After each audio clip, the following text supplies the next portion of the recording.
Good morning.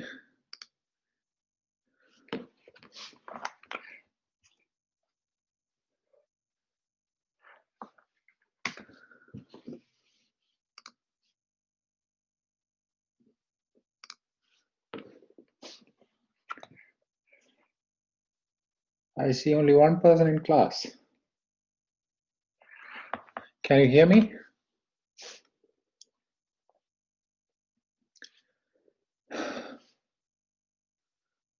All right, great.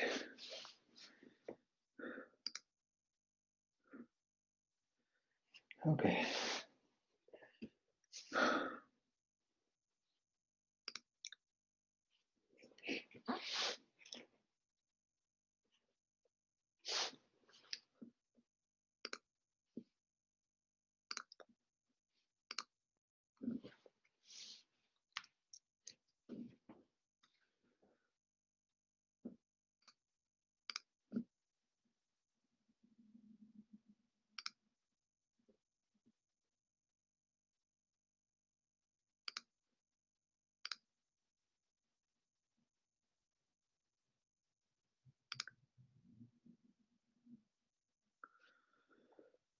Okay, so in a way, today is the last class, even though we will continue, continue doing some homeworks. I mean, all the homeworks. That's the plan. We have 3 more class left, so all 3 classes are going to be review. Let me give some time to see if somebody else is joining. Maybe 3 more minutes, and we will start at 35. Okay.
All right.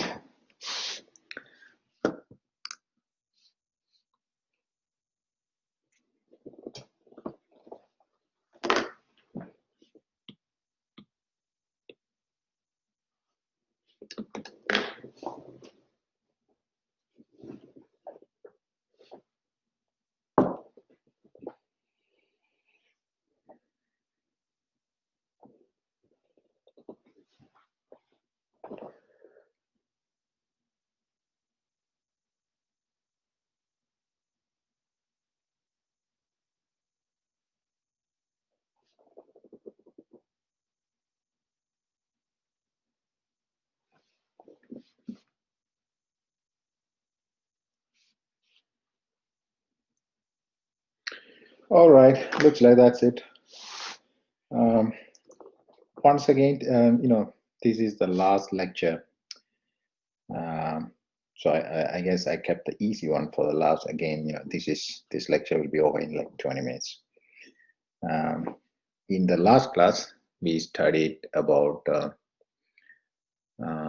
ordinary differential equation, and then we studied different ways to solve them. This one is a more difficult version of the differential equation. You will have many variables, but we're only going to study a simple approach to solve them. So that's why this lecture is kind of looks easy, I guess, because it is a more difficult problem, but we're only discussing a very simple solution. So as I mentioned last time, uh, partial differential equation involves many variables. So here is an example, equation 1. So the ordinary differential equation of only will be dx squared, many many orders of differentiation, but there's only one variable. Here, multiple variables. In this example, for example, x and y. So that's why it is partial differential equation, because u is a function of x and y, whereas we are taking derivative with respect to x only here. We are taking derivative with respect to both here. So it's a mix of everything. That's why it is. You cannot treat it like before. Now, based on the variables involved and some other things, you can divide them into 3 types of partial differential equation. If you take a look at the book, they are actually, each of them is one chapter. Parabolic equation, hyperbolic equation, and elliptical, they are all treated different. So obviously, the book has much more than what I'm discussing in class. You should take a look at the book to at least see what are the things available. Whereas I'm only going to concentrate on elliptical equation in this class. So let me jump into elliptical equation. The good example of elliptical equation, application of elliptical equation is in heated plate. For example, let's say we have a metal plate or some one practical application that is related to my research is batteries. So think about batteries. If you just think about battery packs, each of them is a battery, and then if it is in a car or something, you have to stack them together. So that forms an area, a solid area. We want to understand how battery generates heats, and sometimes it generates heat in one side compared to other. So let's say the battery generates heats on this side. It generates around 80 degree, and then maybe on this side it exposes another maybe 60 degree. And then what is the heat? How the heat propagates all over the metal. And for each of these grades, each of these places, we will just put them into good. Theoretically we won't know the heat temperature at every point. There is no closed form solutions to do that. So what we do is we do a numerical approach. Here we are, numerical solution, like numerical integration, numerical differentiation. Here, this is numerical solution to partial differential equation. So why it is partial differential equation?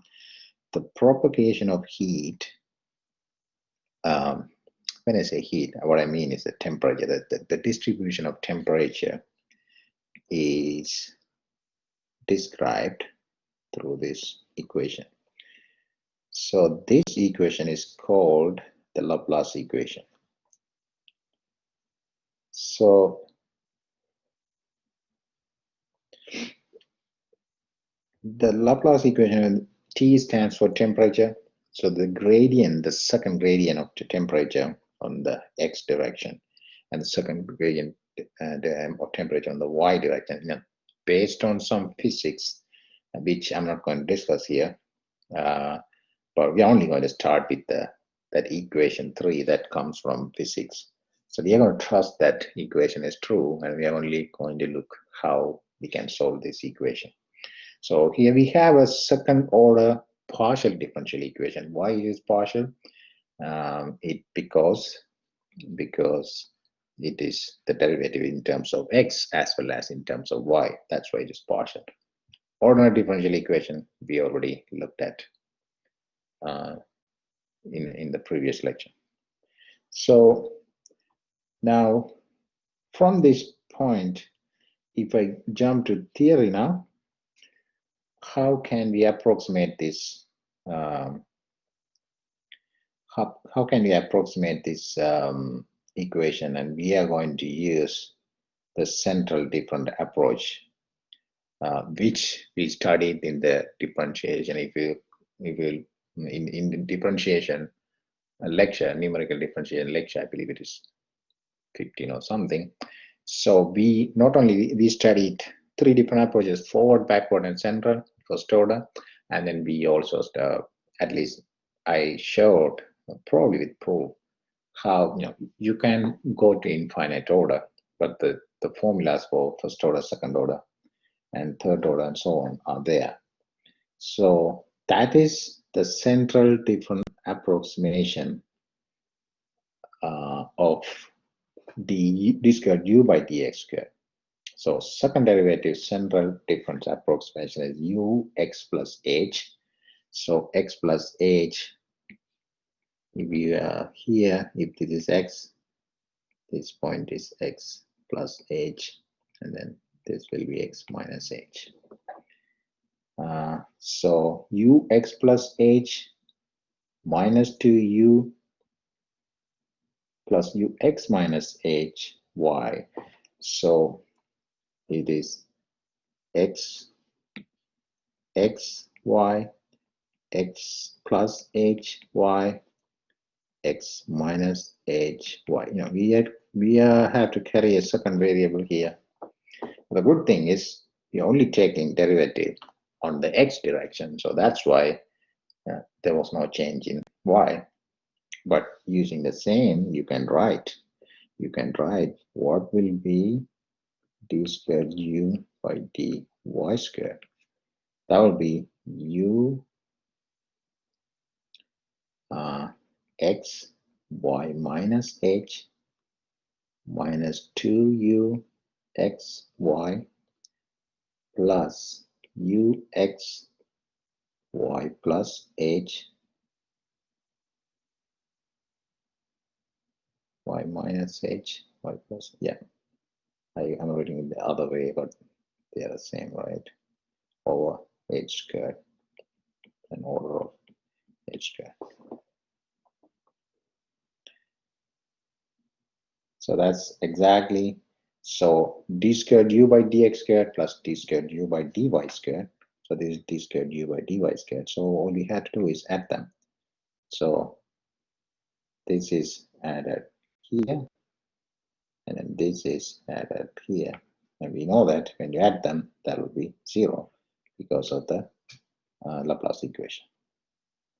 So d squared u by dx squared plus d squared v by dy squared is equal to 0. So we used what we studied before, central difference approach for second derivative to write the approximation. Now, if we divide this like before, we always assume that the x interval is the same. Here we will assume both x and y interval is the same. So which means each of these distance are h. Each of these distance are h. Even these are h. So that's like a square samples area. H. Now, if you consider the central point uij, oh, it's already written, so why don't I use that? So this is ui minus 1j.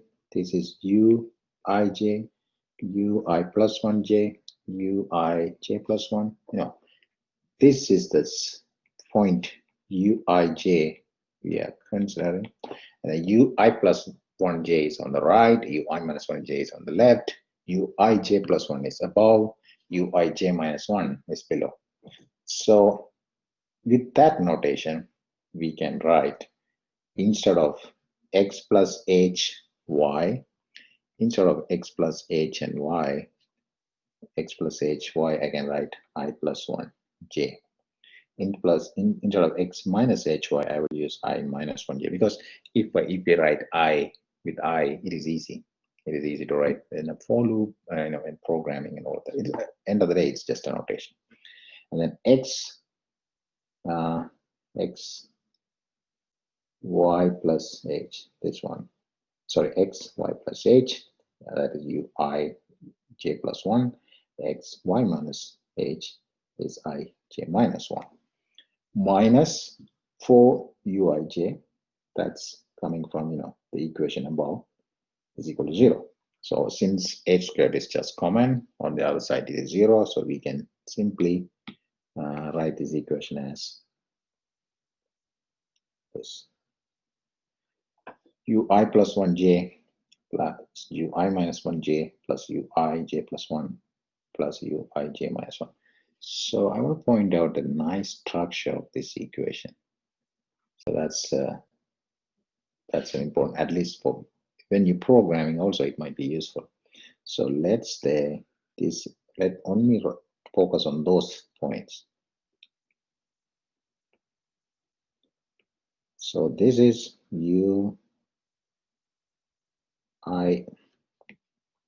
the central point is uij.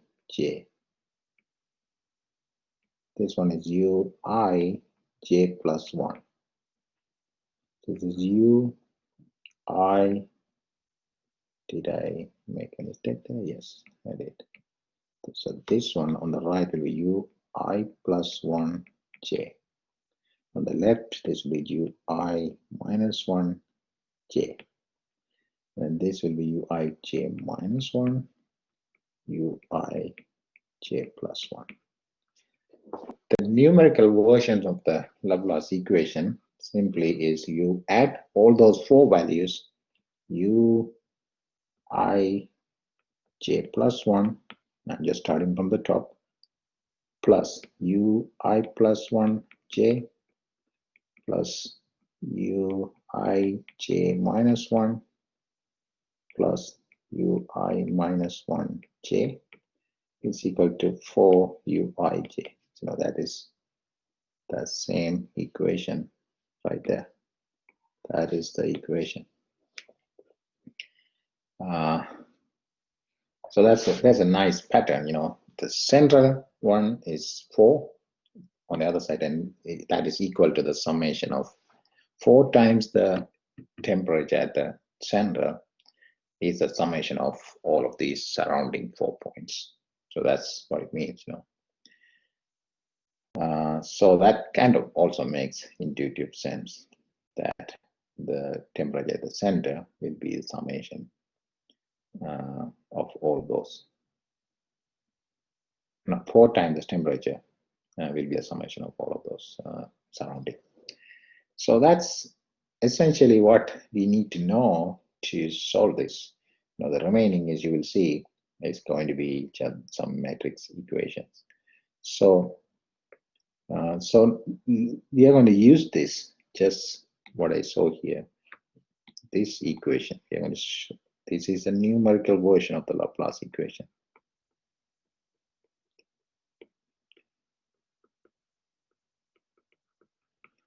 Of Laplace equation that we derived using the first order approximation, first order central different approximation of the second derivative. Okay, so let's go to example. What we are going to solve? We are going to solve this example. Heat plate example. Figure 6 shows a heated plate with the boundary conditions as described before. So it says that the temperature is 20. Temperature is 20 on this edge. The temperature is 0 on this edge. The temperature is 80 on the left edge, and the temperature is 180 on the top.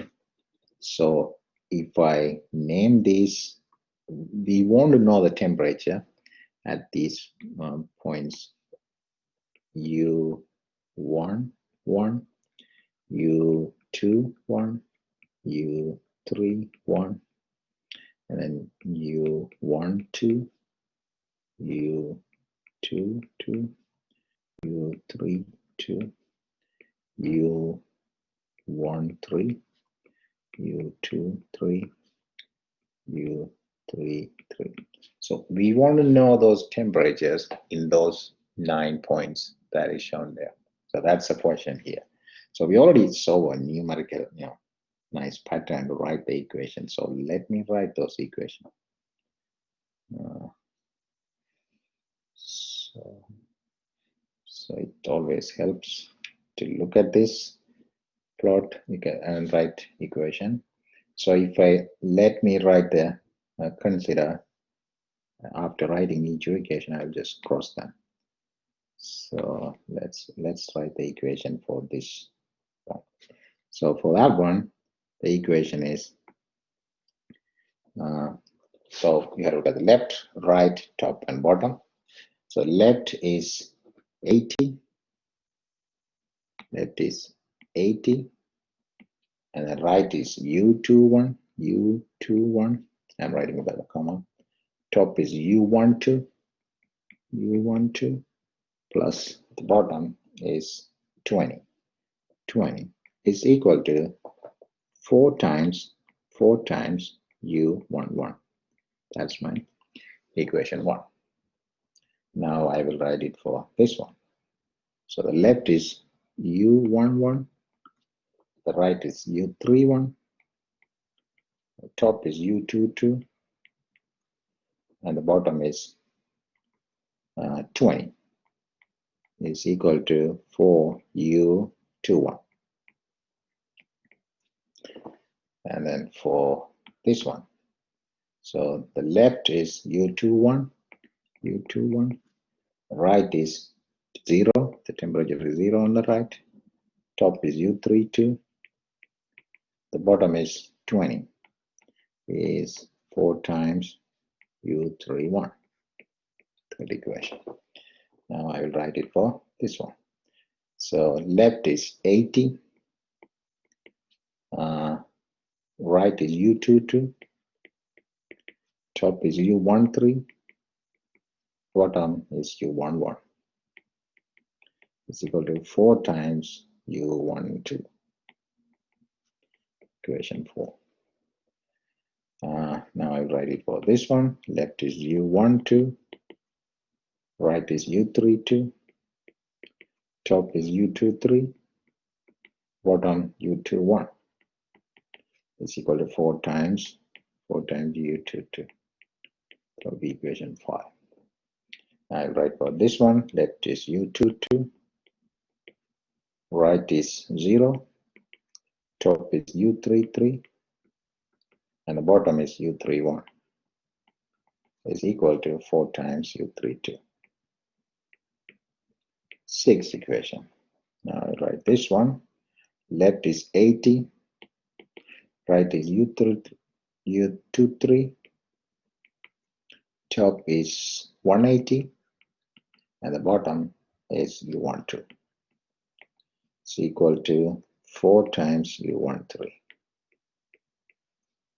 And I write for this one. Left is U12, right is U33, and then top is 180, bottom is U22. It's equal to 4 times U23. And then I write for this one. Left is U23, right is 0, top is 180, and the bottom is U32. It's equal to 4 times U33. So we wrote 9 equations, and then there are 9 unknowns. I just crossed all of them. There are 9 unknowns, 9 equations. So we can solve them. But how do we solve them? How do we solve them? We will use the matrix approach. We so many approaches to solve this kind of linear equation. Gaussian elimination, or Kramer's method, any of those methods we can use. But obviously we don't want to use Kramer's method. If you want to use Kramer's method, we have to find the determination of a 9 by 9 matrix. Computationally finding determination in inverse is high complex. So what we want to do is write the Gaussian elimination. That is going to be the most efficient. Now there is a little bit more to this. We will see that this equation Do I have it somewhere? This equation reduces to a nice form. Oh, it's already here, I mean, you can see it here, Yeah, I mean, all those equations I wrote there.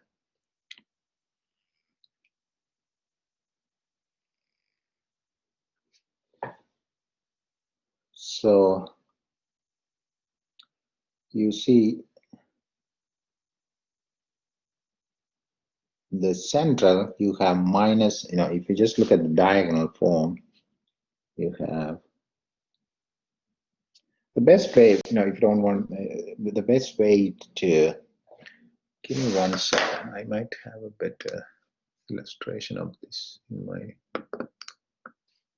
external version of the lecture notes. Give me 1 second to find that.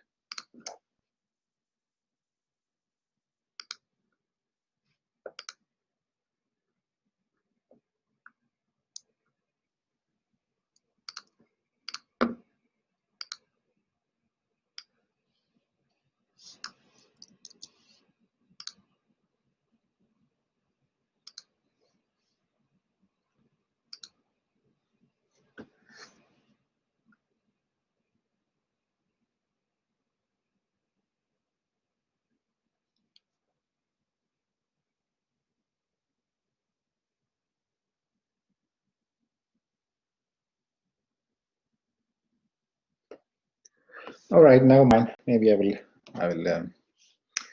will skip that because I don't have it here. There's a way to write this matrix quickly, but you can always write this equation in matrix form.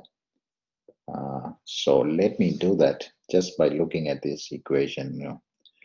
First I'm going to write this in matrix form. Then we will see if there's a better way. What I'm trying to do is write this equation in the matrix equation. So it's going to be in Ax is equal to B form, right? So it's 9 equation. If we write it in matrix form only, then we can do Gaussian elimination. So first,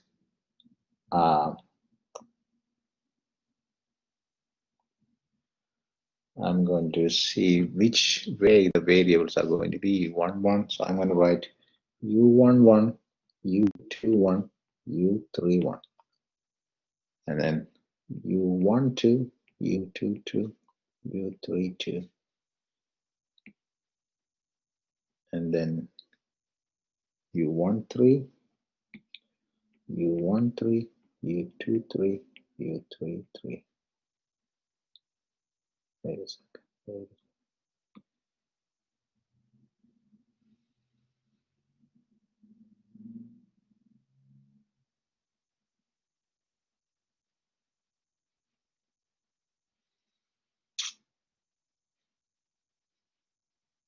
That's my fancy bracket.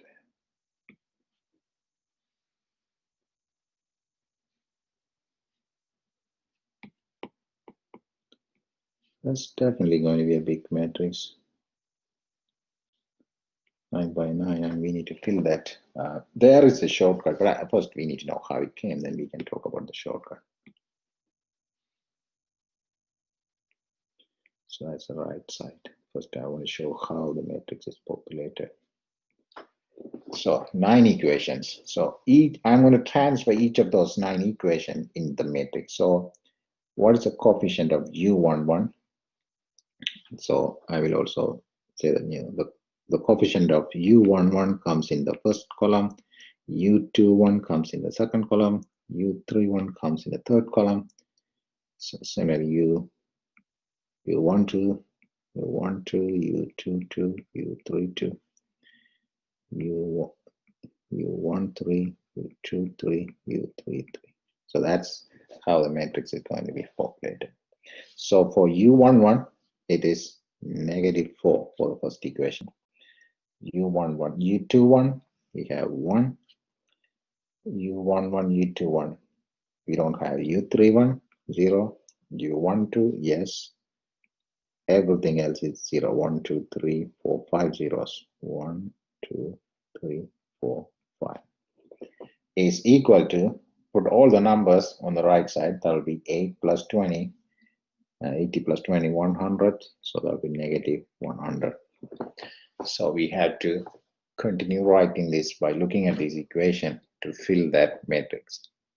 I can already tell the end. Once we fill that matrix, just Gaussian elimination. We know how to do it. Probably you already have a program for Gaussian elimination that you can use to solve this.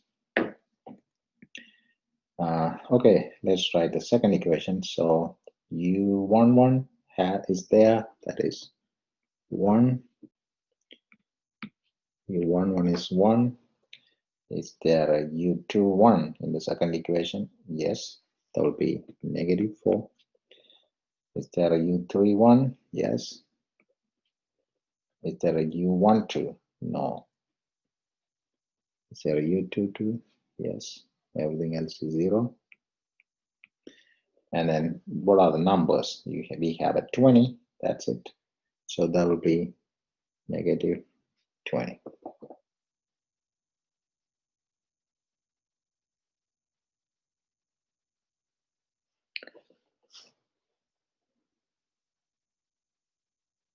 Okay. Then I will go to this third equation. So the first one is u11. So maybe if I highlight it, you can see. So I'm at this equation now. There is no u11, so that will be 0. There is no u21, 0. 3, 2, and 3, 1. So why don't I write them? 3, 2 will be there.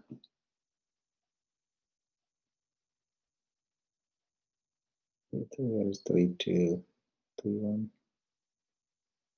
And 1, 0, 3, 1, 1, 2, 2, 2, 3, 2. 3, 1 is here. So 3, 1 and 3, 1 will be negative. 3, 1 will be negative 4. What? Okay. 3, 1, 2, 1, 3. I thought the negative 4 will be. Okay, yeah, sorry. I made a mistake here. 1, 3, 1. 1, 1, 2, 1, 3, 1, 1, 2, 2, 2, 3, 2, 1, 3, 2, 3, 3. So this will be 1, 3. Will be 1, 3. Yeah, so that's right. 3, 1 is there. 3, 1 will be negative 4 here. 3, 1. And then 3, 2. 3, 2 is here. So that will be 1 here. Everything else is 0. Okay, so what about the number? The minus 20 again. Okay, fourth equation. So we have there is a u11. So u11. There is a u13. There's a u13, u11, u13, and u22.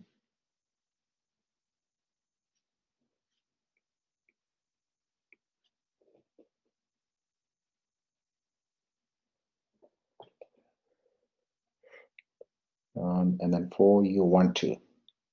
So that will be negative 4 here. 0.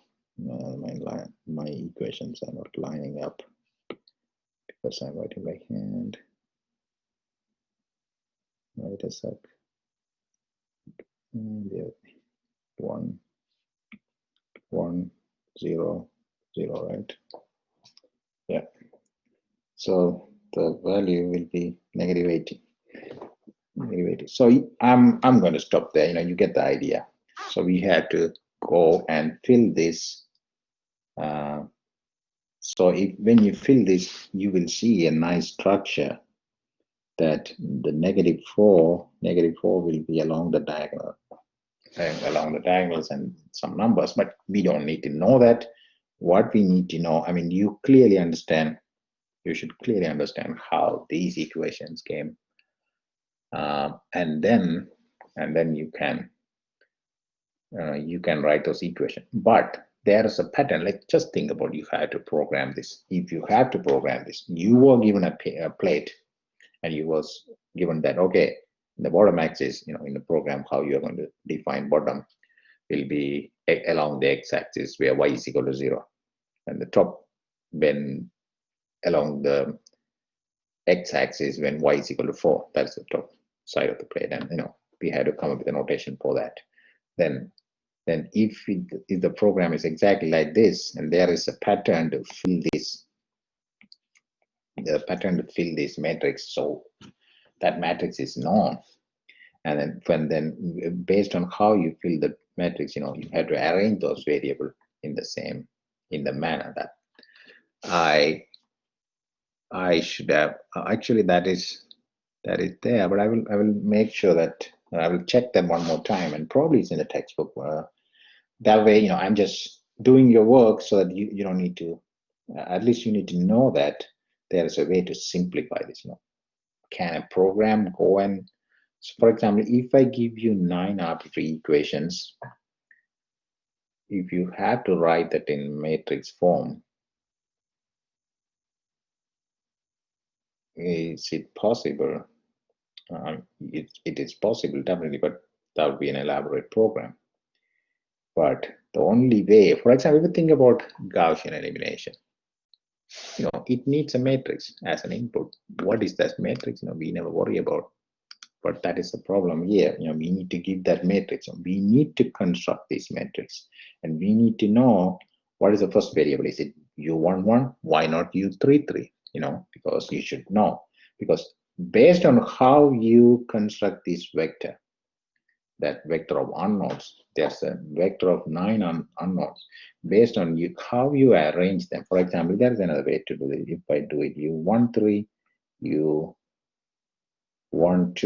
u11, u23, u22, u21, u33, u32, u31. There's another way to write this. There are a lot of ways to write the vector, but every time you write the x vector in a certain way, the matrix is going to change. That you need to always remember.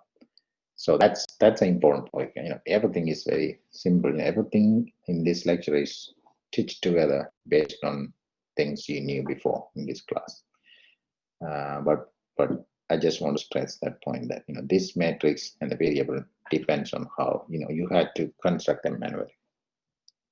So once you construct that matrix, then it is just straightforward. You have a matrix as A x is equal to B, where A is known, A is this matrix, B is known, B is this matrix. You need to solve for x. So the best way to solve that is through Gaussian elimination. So once you solve, you will have the temperature for each of these points. So that's a full application of Laplace equation for a practical problem, that is find the temperature at different points of a surface. So that's really it for this approach. I would encourage you to write this by yourself and see there's a pattern. As I said, there is a pattern. Like you can have a pattern where 4 will be along the diagonals, and if you see on the off diagonals, there'll be 1, 1, and 0 again, 1, 1. So there is a pattern. If you find a pattern, then you can write this fast. Probably they talk about this in the textbook, so take a look if they have it. But I will write the pattern myself on probably after the lecture notes.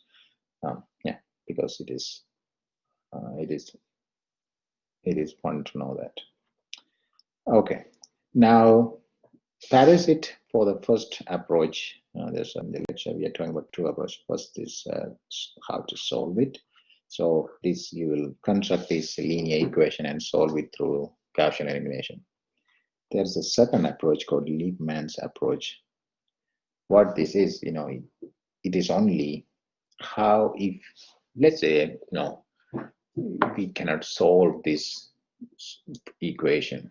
You have to, that should be a Gaussian elimination of a 9 by 9 matrix. What if you have a big surface and the grid is so fine that you will have 1000 by 1000 points, that's 1 million points. So you have to solve a Gaussian elimination problem for a million by 1000 by 1000.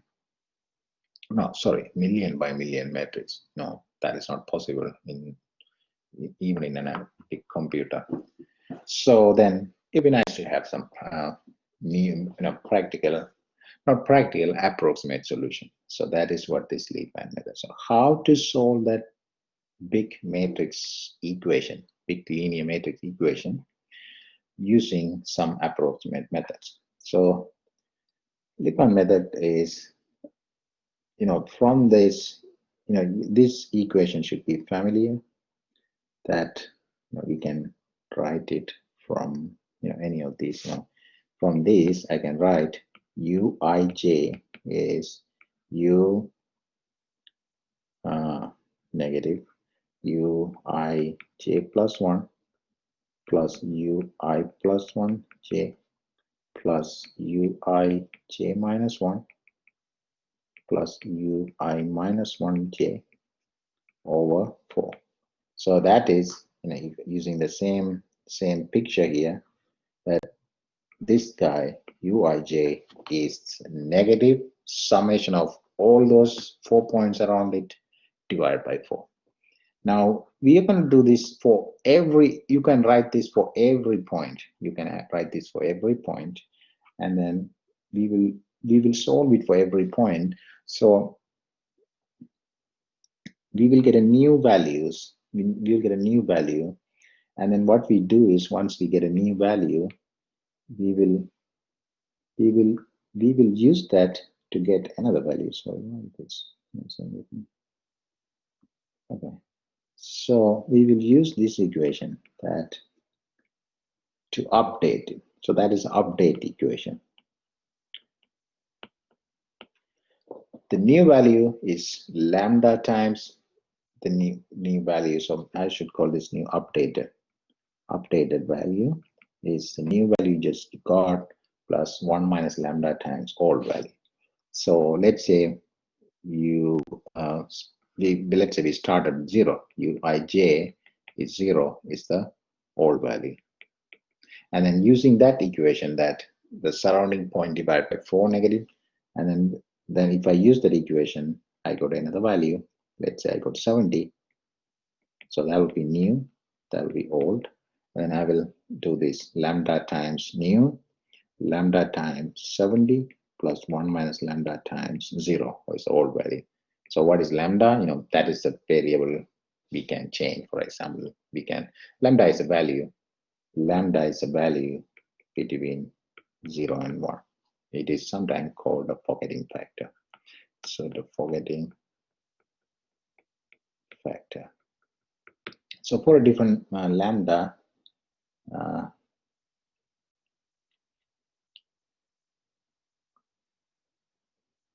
okay, so I was wrong there. So lambda doesn't need to be between 0 and 1. It can be anywhere. So lambda should be known, probably from some experience. So here's an example of how it was applied. So using the same logic, we are computing T11, all the surrounding temperature divided by 4. So that is this. And then all temperature was assumed as 0. And then lambda is assumed as 1.5. Lambda is taken as 1.5. So lambda times the temperature you got plus 1 minus lambda times all temperature, you get a new value. And then with this, we will do the second iteration. And then with this, we can compute the surrounding temperatures. So it is going to be an iteration very similar to what we studied before. We did a lot of iterations. Probably we discussed some approach in the Gaussian, I think in lecture 7 or 8, where when we studied Gaussian elimination. We also studied an approximate method. So it's very similar. Let me look for the name of that approach. We definitely had a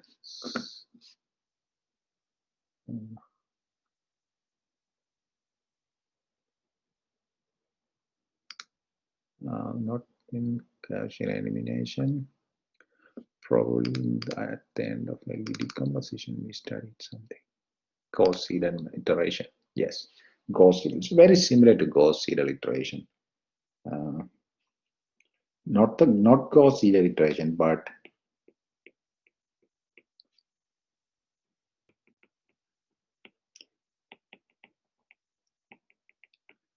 Gauss-Seidel iteration is similar.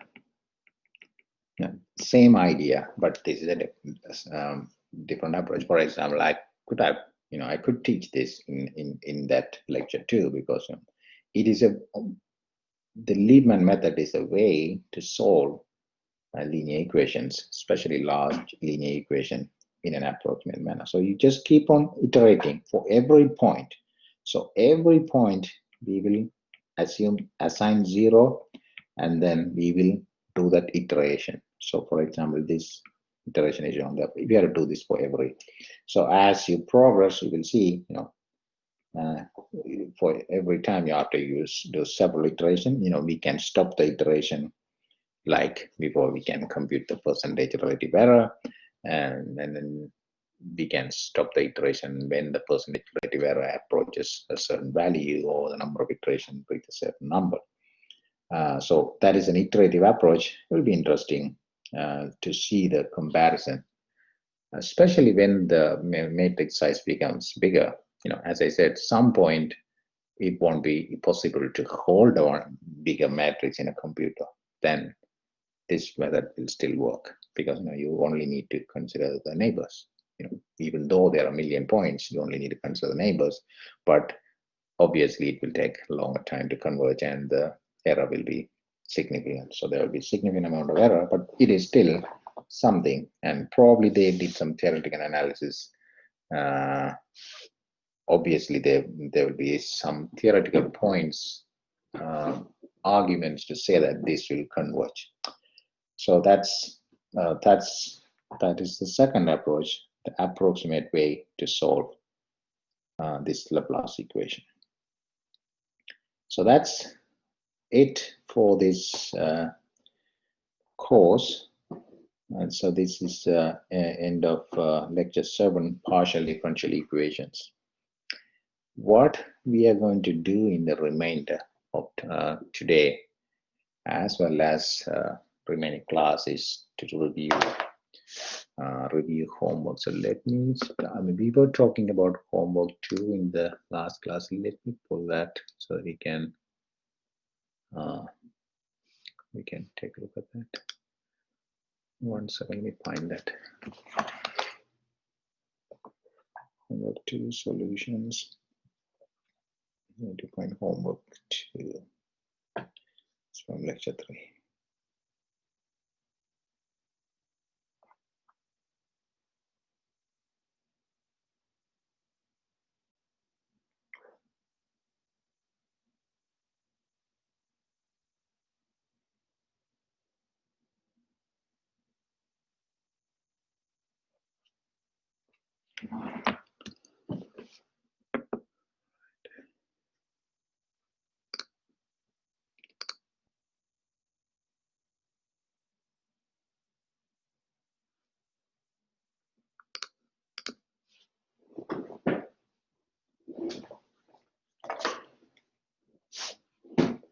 Okay, so we were discussing about this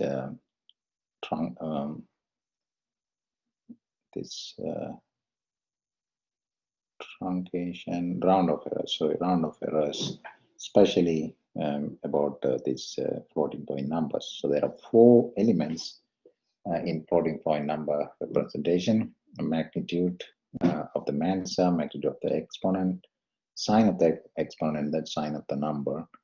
So we allocate certain bits for each of them, and if it is binary, we saw that the Mansa, the first point of the Mansa should be always, regardless of whatever the base is, the Manisa, the first number of the Manisa should be between greater than 1 over base.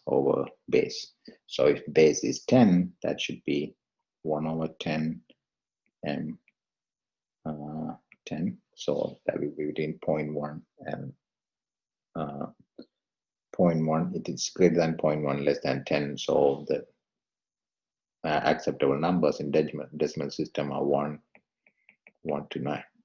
If you do the same for binary, that will be 1 over 2 m2. So what is less than 2? Greater than half, 1. And we are talking about the binary number. So it's only 1. So that's why the first number will be always for Manisa. It's going to be, it has to be 1.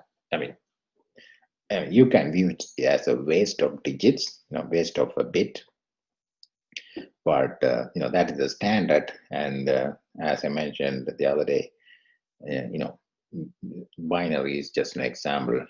You can use other bases like 16 is very commonly used as well. So if you have 16, then the Manisa will be between 1 over 16 and 16. So that will come down to 1, 2, up to 15. So that's totally possible. So, but this rule is very important. So that's, with that, the question is to write all the possible numbers. The first question is to write all the possible numbers of this system that is given that 1, 2, 3 or 6-digit system. So the possible numbers for Manisa were 1, 0, and 1, 1. Always the left digit should be 1. There's nothing else possible because Manisa is only 2 digit. For exponent, exponent we can have 1, 2, 3, 0, -1, -2, -3. So there are 7 possibilities for exponent. 7 times 2, 14. Now, the number can be either positive or negative. So 14 times 2, 28. So there are 28 possibilities. In this given numbering system, there are 28 possibilities. Some of you asked, came up with, for example, so you can see the efficiency there. There is a little less efficient. So this is a 1, 2, 3, 6-bit system. So if you have a 6-bit numbering system, how many numbers you can hold? So how many possible values a 6-bit system can have? So that will be 2 to the power 6. So 2 to the power 6 is 64. So even though it is a 64 system, the floating point representation is such that it can only hold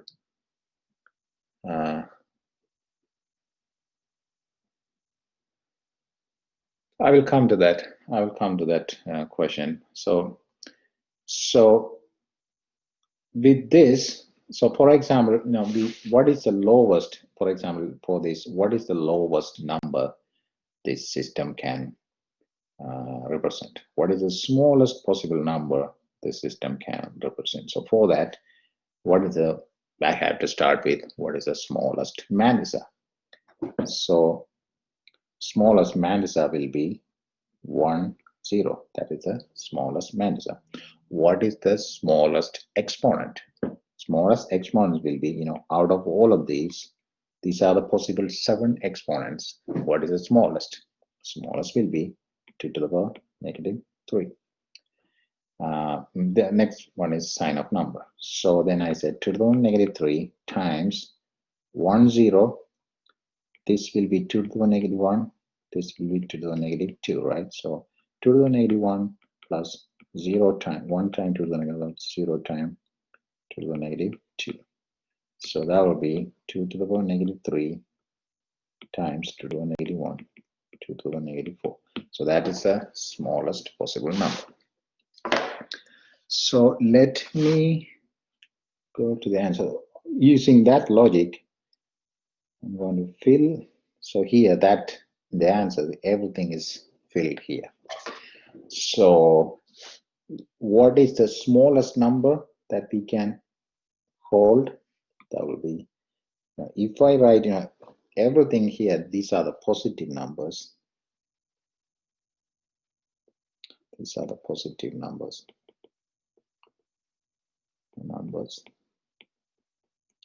And then after these are the negative numbers. Same number of negative numbers. Same number of negative numbers.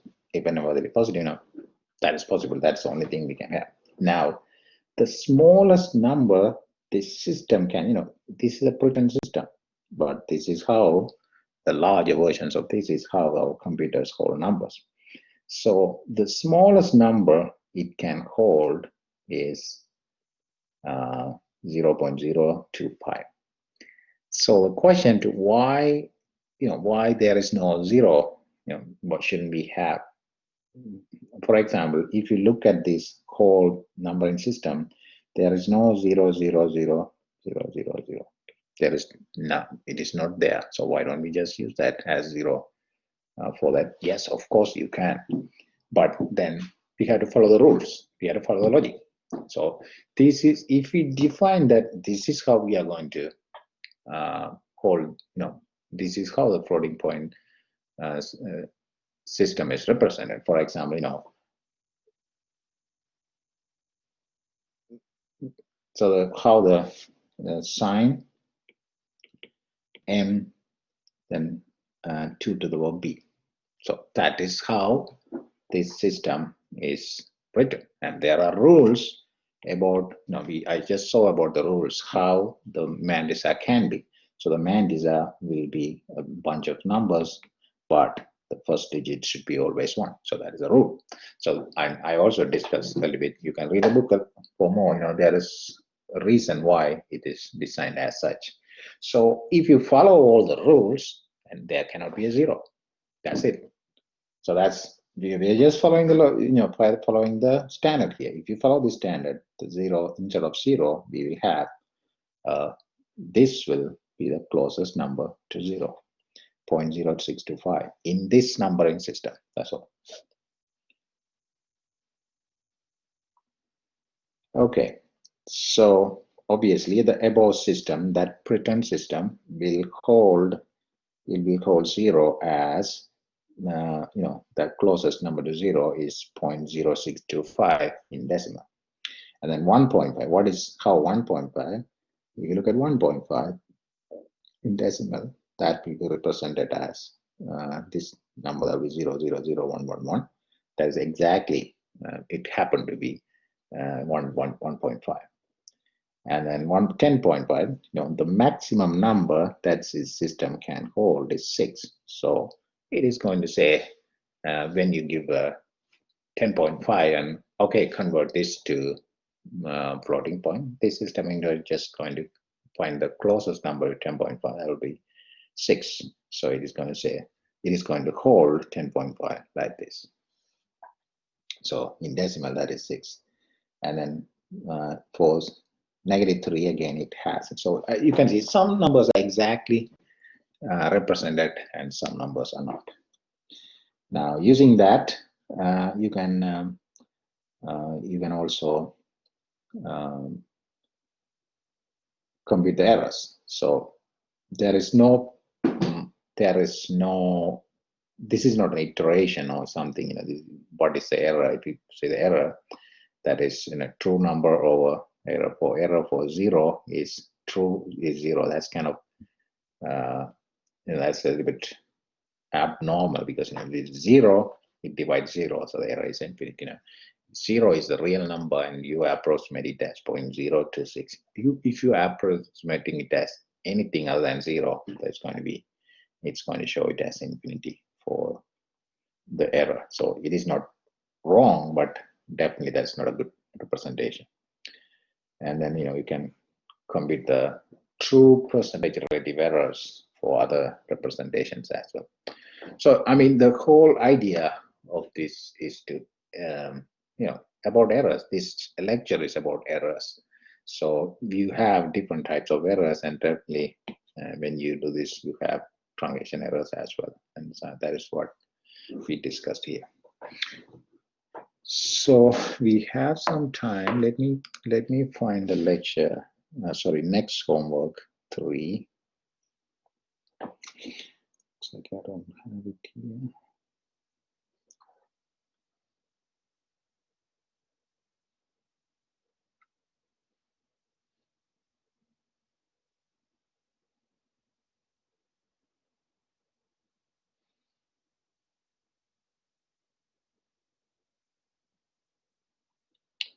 Homework 3. So that's from Taylor series. Okay, that's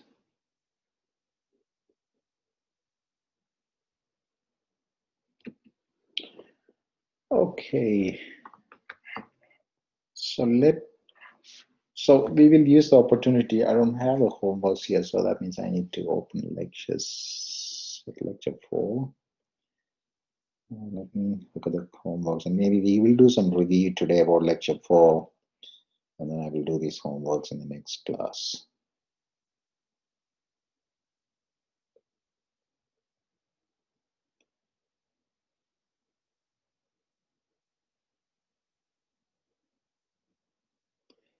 Okay, so it is, when we have used Taylor series many times in many other lectures, but this is where it all started.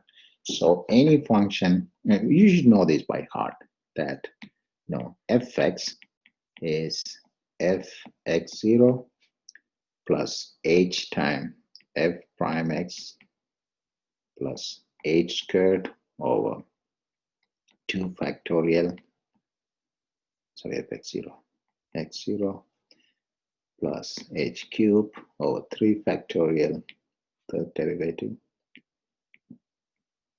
x0, and so on.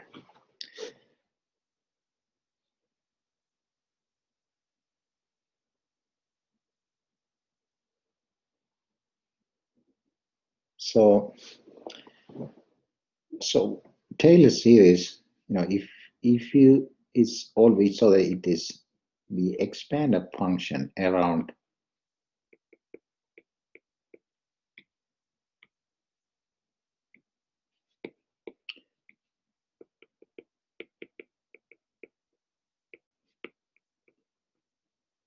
so maybe using Taylor series, we expand a function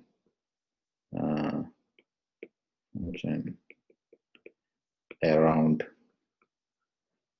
x0. So that's important. If we know if we know f x0, f prime x0, f second derivative x0, third derivative x0, if we know all of these at this point, then even if we don't know the function here, that's h, we can compute that. So that's the idea of Taylor series. So what kind of function we know the first derivative, second derivative, third derivative, all of that in one point, but the other point we don't know. Good example is e to the power x. For e to the power x, so this is e to the power x. So that's a good example to give a Taylor series expansion. For e to the power x, we know everything at this point. Why? Here, e to the power x at x is equal to x0. Fx is e to the power x. So what is f0? 1. What is f prime 0? 1. What is second derivative? 0. 1. That's every derivative at this point, because the reason is derivation of e to the power x is e to the power x. So, but do you know what is e to the power 0.1? We can compute that. So because we know e to the power 0, we know e to the power, if fx is e to the x, we know all the derivative of that function at 0. We know that 1 all the time. But do you know what is e to the power 0.1? Taylor series. If we use Taylor series, we can compute it. So what is e to the power 0.1? We will write it as a Taylor series. We will write e to the power x, e to the power x, fx. We will write 0.1. I'm going to call h is equal to 0.1.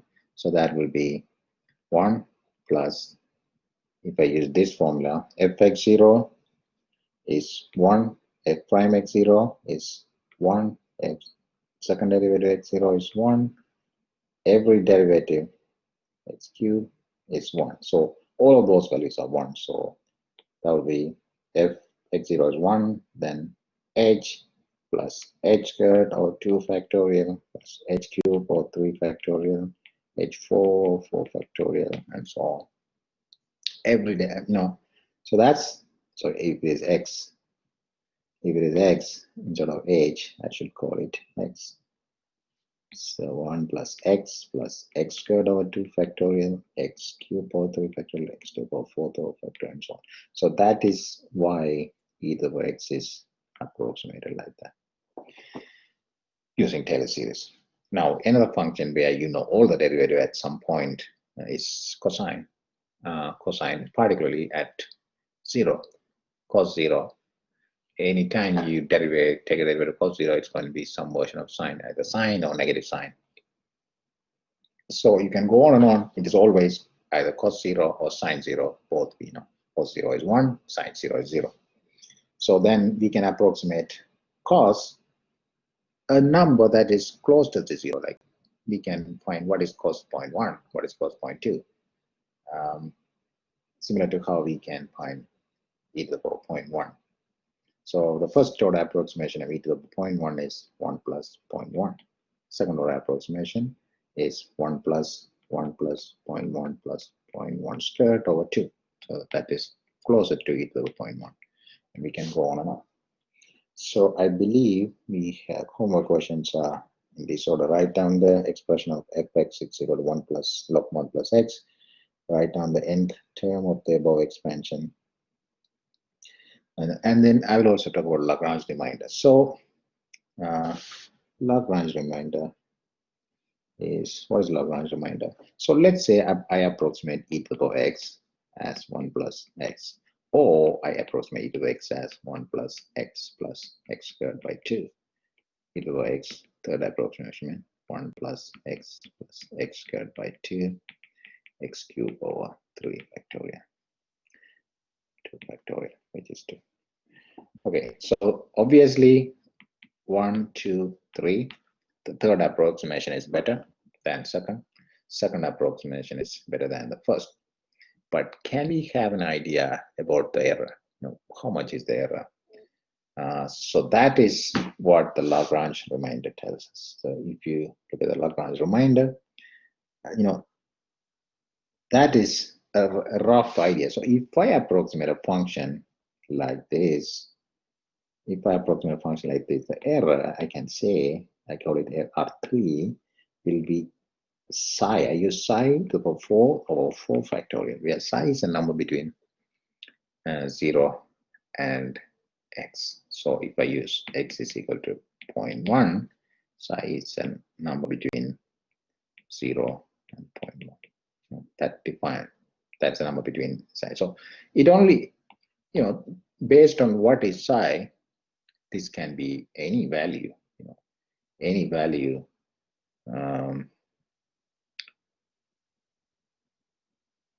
Well, not for e to the power x, because that's pretty straightforward. You know, you can even say that as this psi increases, the error is going to increase. The worst case error for e to the power x, worst case error in this particular scenario is going to be R3 is 0.1 to the power 4 or 4 factorial. Assuming x is equal to 0.1. So worst case error, since this e to the power x is linear, monotonic with the value, because e to the power x increases like this. If x increases, e to the power x is also increases. It is not always true for all the functions. That's why we need to be careful with this. Think about cos x. This is fx is equal to cos x. So when x increases, does cos x always increase? No.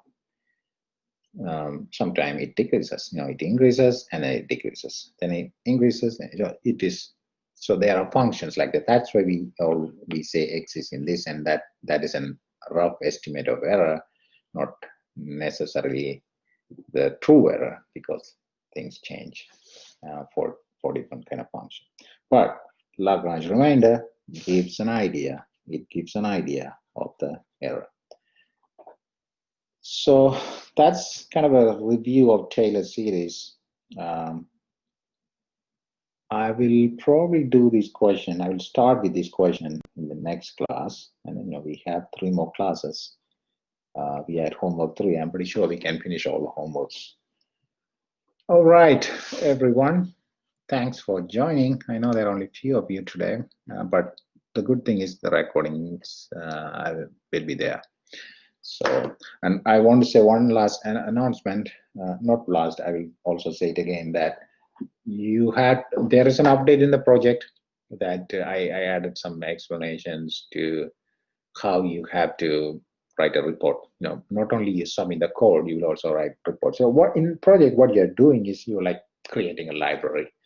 Library, for example, that is how the libraries get created. Somebody created those libraries where you can include the library name, and you can use it for matrix multiplication, matrix inversion, like that. So I thought I will give you the experience of creating a library. So that's what you're doing.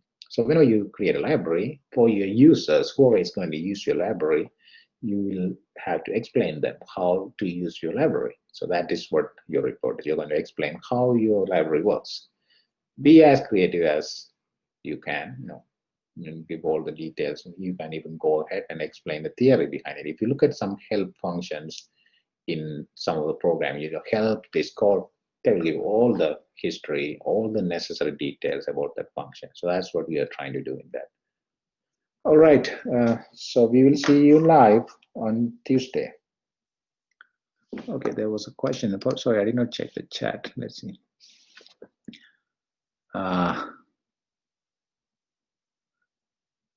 Can I create class and define operator function for different matrix multiplication? Yeah, that is exactly what you have to do.